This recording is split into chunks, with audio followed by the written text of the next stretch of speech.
Hello everyone, welcome to Unicorn Dust Designs. Today we are going to go through my hoard. Do you think we can find anything to transform into winter decor? That's kind of a silly question, isn't it? But hang tight, keep watching the video, get comfy to see what I choose to decorate and upcycle in this marvelous hoard of mine. The first thing I found a hoard of were these rolling pins. And I promised I would not destroy a vintage rolling pin, a fully rolling pin. I always check beforehand. Pinky promise. I am going to paint the entire rolling pin with white swan, including the handles. For the handles, I am going to give those 2 coats of white swan. Once that completely dries, I'm going to grab my neutral Christmas decoupage paper. And y'all, this one, the winter blocks, and there's another Christmas block one. Those are all more winter than they are Christmas. So definitely check them out because they are also limited release holiday papers. So I just rolled this up and I'm marking off where I need to cut my decoupage paper.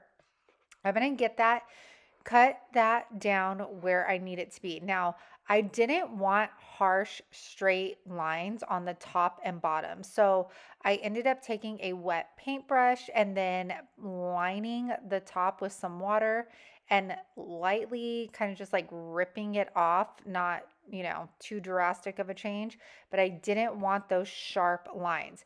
I wish I would have also done this on my longer sides as well, and I will show you that later. Now I laid my rolling pin on top of my decoupage paper, and I'm doing this so I could get a nice start. I'm taking my liquid patina, applying a healthy coat. I'm going to spritz my paper with water, and then I'm going to take whatever's remaining on my brush and brush that decoupage paper down.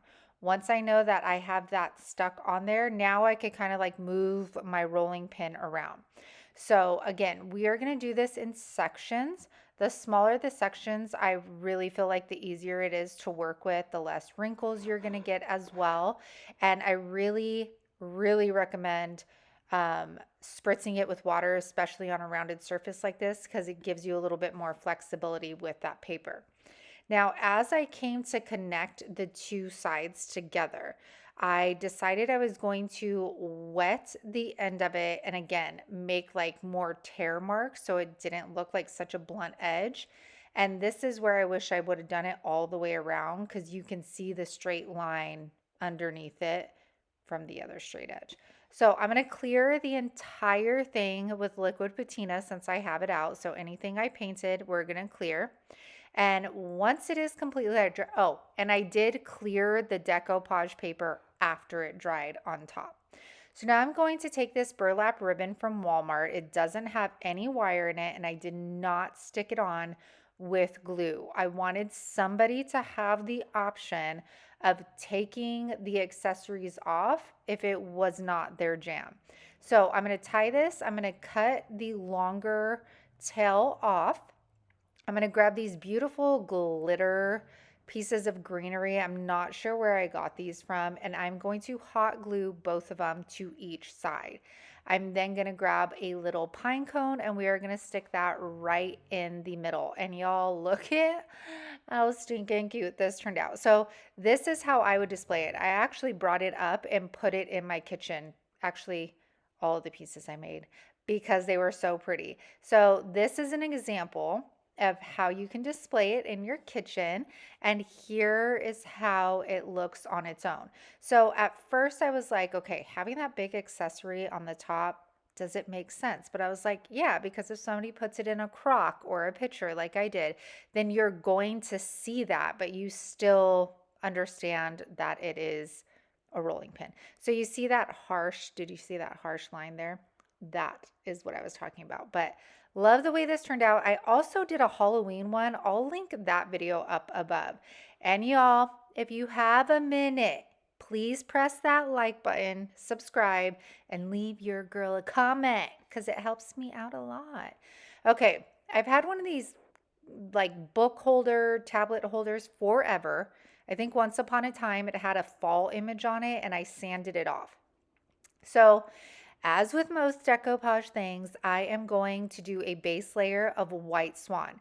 Now, to each their own, you most definitely don't have to do this, but with lighter decoupage papers, you want them to pop. If you're using a darker decoupage paper, you don't really need the white background on. But since the neutral decoupage paper is lighter in color, I wanted it to pop versus having that wood grain come through. So using this part of the decoupage paper, I made sure that the tree on here was the focal point and fit all the way onto the cutting board. I'm going to go in small sections once again, spritzing and then smoothing it out with whatever is left on my brush. I highly recommend getting a Mr. Spray bottle when decoupaging. It gives you a little bit more like pull and almost like elasticity. I know you might think that like the water would rip it, but you'll see like when I go to lay it down, I'm kind of pulling back on my decoupage paper as I am brushing the top down. And this helps alleviate some of the wrinkles that can get underneath your paper. So once that's dry, I'm going to get my finger sander and I'm going to sand the remainder off. I did want to show you though, it was a little wet up here and I managed to rip my paper, but it looked like it was supposed to be that way. So I scored there, but make sure your decoupage paper is thoroughly dry before sanding your edges. Now I'm just going to take that liquid patina once again, and I'm going to clear the entire surface. I did not have a small file, so your girl was working with what she got, okay? I got this little pokey thing and just poked around that entire circle until I got all of the paper off. You gotta do what you gotta do. Okay, so I'm going to take Monet's Garden and I'm gonna take Bohemian Blue. I wanted to bring out that deeper green color of the tree, but I didn't have it. So I mixed these two colors together. I'm gonna take a mold from the Lock and Key mold. I do have everything in stock actually right now, you guys. Everything is in stock on my website. The link is in the description box. I'm gonna give that 2 coats of our paint mixture.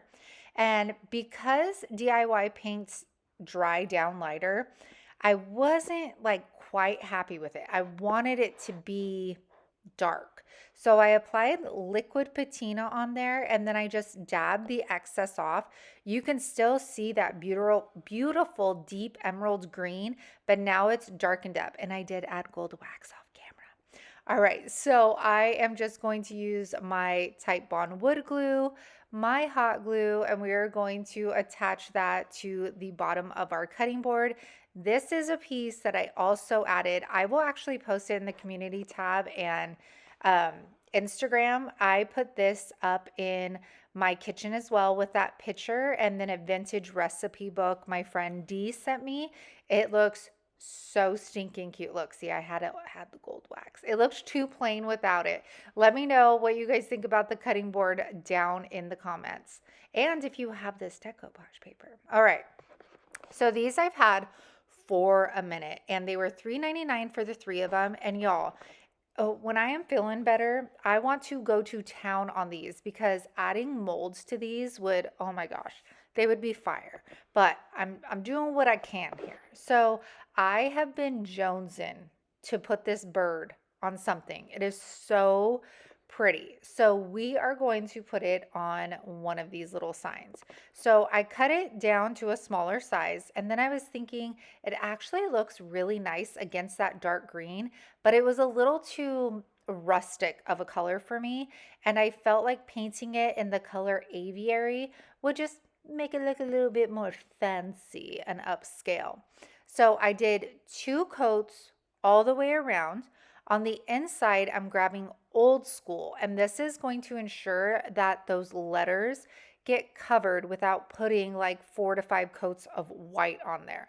Once that's completely dry, then I grab my white swan and we are going to do again our base coat for our decoupage paper. now I'm going to take my gold ticket. So this is actually considered a liquid patina, and it is Gorga. And then we are going to put 2 coats on the frame of this. I am also going to use it on that, what do you call it? The metal hanger up here. Again, I wasn't looking for that dark rustic fill. I wanted to bring it up a notch. So I decided to paint the front and the back of that as well. I'm going to take that decoupage paper and I'm going to press my nail into the sides of that frame. And I didn't want to cut this paper with scissors because I knew I wasn't going to get the most accurate cut to fit perfectly into the frame. So what I did was take the paintbrush once again with the water, and I'm just going to tear my edges off. That way, if it's not perfect, it's gonna look more like I meant for it to be like that, you know? So I'm gonna do that all the way around my image. I'm gonna lay that on our little sign here, use my liquid patina, and then we are going to do the same thing that we've been doing the entire video. I did not use water on this one though because it was a smaller surface, so I really didn't think that it was necessary this time. But I will apply it on the back, let it dry, and then do a top coat. And I also cleared the paint with DIY clear wax because I wanted to keep the matte look of aviary. And I thought this turned out so cute. Again, let me know what you think, you guys. Thank you so much for spending your time with me. Thank you for all the prayers you've been sending me and my family and the new baby. I appreciate you all so very much. Thank you for spending your time with me. I hope you have a great, great holiday if I do not see you before then. Bye, y'all. Have a good day.